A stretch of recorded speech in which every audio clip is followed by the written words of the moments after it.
Arambagh boys club পরিচালনায় যে ঠাকুর দেখুন, এখানে পুতুলের কাজ, পুরো দেয়ালে দেয়ালে পুতুলের কাজ।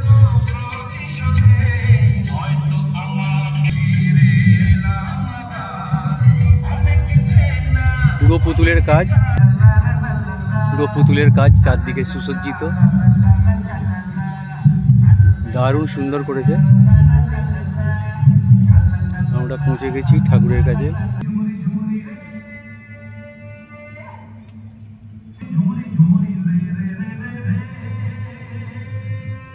আরামবাগ দিনের পল্লী, এখানে থিম হচ্ছে কাবুলিওয়ালা।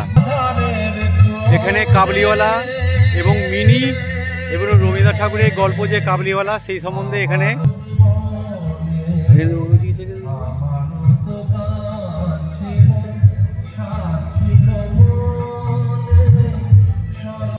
প্যান্ডেল, উপরে রবীন্দ্রনাথ ঠাকুরের কাবুলিওয়ালা চিত্রগুলো, কাবুলিওয়ালা গল্পের বিভিন্ন চিত্র, ঠাকুর, ডাকের সাজে ঠাকুর, কি সুন্দর।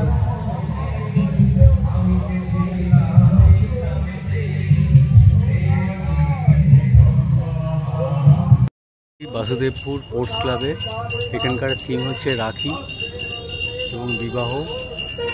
শিব পার্বতী বিবাহ হচ্ছে এবং ভাই বোনেদের রাখি পরানো হচ্ছে। কি গেটে রাখি রাখা রয়েছে, রাখি এবং এখানে ঘুড়ি ওড়ানো হচ্ছে। বিবাহ এবং রাখি এদের থিম। 21 বছরে আগে ছেলেদের বিবাহ নয়, 18 বছর আগে মেয়েদের বিবাহ নয়, এবং সম্প্রীতি, রাখি উৎসব, এটাই এখানে বড় করে দেখানো হয়েছে। সুন্দর প্যান্ডেল, প্যান্ডেল সুসজ্জিত। আমরা এসেছি দৌলতপুরে, থিম হচ্ছে ইচ্ছে ডানা। এখানে হচ্ছে পরীর, ভিতরে পরী রয়েছে। এখানে চারদিকে সুসজ্জিত হাঁড়ি, দেখুন হাঁড়ির ভিতরে এলইডি লাইট দেওয়া রয়েছে। রাত্রেবেলা দৃশ্যটা খুব সুন্দর দেখাবে। এটা হচ্ছে ভিতরে আমরা ঠাকুরের কাছে যাচ্ছি। এটা হচ্ছে ঠাকুর। পাখি কিছু খাঁচায় আছে, কিছু ছাড়া আছে। দেখুন প্রাকৃতিক যে পরিবেশটা,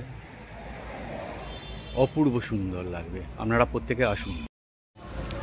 আমরা এসেছি দৌলতপুরের, দেখুন ঠাকুরের দৃশ্য, এবং আমরা আস্তে আস্তে চলে যাচ্ছি প্যান্ডেলের দিকে। বাইরের যে দৃশ্যগুলো দেখুন, পুরো হাঁড়ি নিয়ে সুসজ্জিত।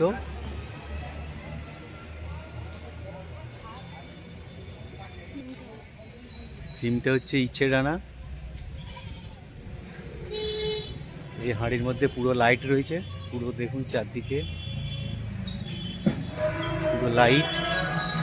এবং আমরা এখন দিনে আছি, কিন্তু রাতের দিকে এই সুন্দর দৃশ্য আমরা দেখতে পাওয়া যাবে। ইচ্ছে ডানা গেটের মধ্যে রয়েছে।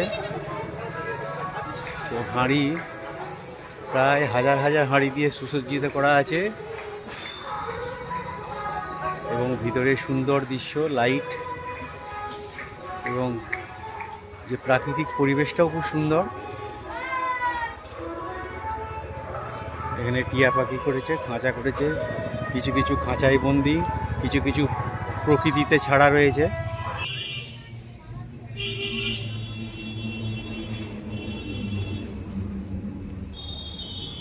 ঠাকুরের প্যান্ডেল,